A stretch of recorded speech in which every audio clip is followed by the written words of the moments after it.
Road ప్రమాదాల్లో బాధితుల పక్షాన పోలీసులు వ్యవహరిస్తున్న తీరుపై AP deputy CM Pawan Kalyan అసంతృప్తిని వ్యక్తం చేశారు.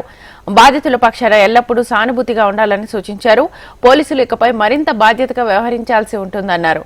పోలీసులు బాధ్యతగా పనిచేయకపోతే కూటమి ప్రభుత్వానికి చెడ్డ పేరు వస్తుందన్నారు. కాకినాడ ప్రమాద మృతుల కుటుంబాలను పవన్ పరామర్శించారు. వారికి 2 లక్షల చొప్పున ఆర్థిక సాయాన్ని అందించారు. రేవంత్ గారి తల్లిదండ్రులకి నిరంజన్ గారి మాతృమూర్తి కూడా మనస్ఫూర్తిగా ఆంధ్రప్రదేశ్ ప్రభుత్వం తరఫున మా పోలీసు అధికారులు సరిగ్గా మిమ్మల్ని ట్రీట్ చేయలేకపోయినందుకు నేను మనస్ఫూర్తిగా మీకు క్షమాపణలు తెలియజేస్తాను. మనస్ఫూర్తిగా నిజంగా చాలా బాధ కలిగింది. మీ బాధని నేను మీకు నా బాధను ఎలా వ్యక్తపరచాలో తెలియక నేను మీకు ఈ కష్ట సమయంలో నేను మీకు అండగా ఉన్నాను చెప్పడానికి నేను మీకు ఇక్కడికి వచ్చాను. అలాగే పోలీసు ఉన్నతాధికారులకు కూడా ఏదైనా యాక్సిడెంట్ జరిగితే మీరు ఒక అవేర్నెస్ ప్రోగ్రామ్ క్రియేట్ చేయండి. ఏదైనా యాక్సిడెంట్లు జరిగితే పేషెంట్స్ని వాళ్ళే తీసుకురమ్మని చెప్పండి.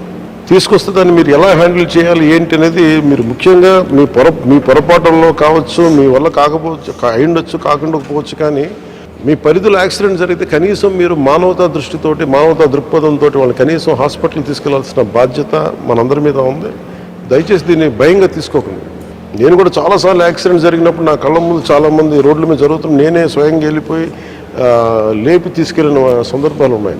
మీరు కొంత ఆలోచించి అది ప్రత్యేకించి మీ చేతుల్లో జరిగిన తర్వాత లేటర్ అన్ని మనం కూర్చొని సాల్వ్ చేయొచ్చు, కానీ ముందు మీరు ప్రాణాలు రక్షించండి. పొరపాట్లు జరగచ్చు, కానీ ప్రాణాలు రక్షించమని నేను కోరుకుంటా ఉన్నాను.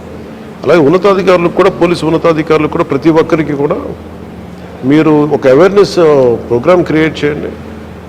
యాక్సిడెంట్ జరిగితే అందరికి కూడా దాన్ని వెంటనే వైద్యం చేయిస్తే అది బతికే అవకాశాలు ఎక్కువ ఉంటాయి.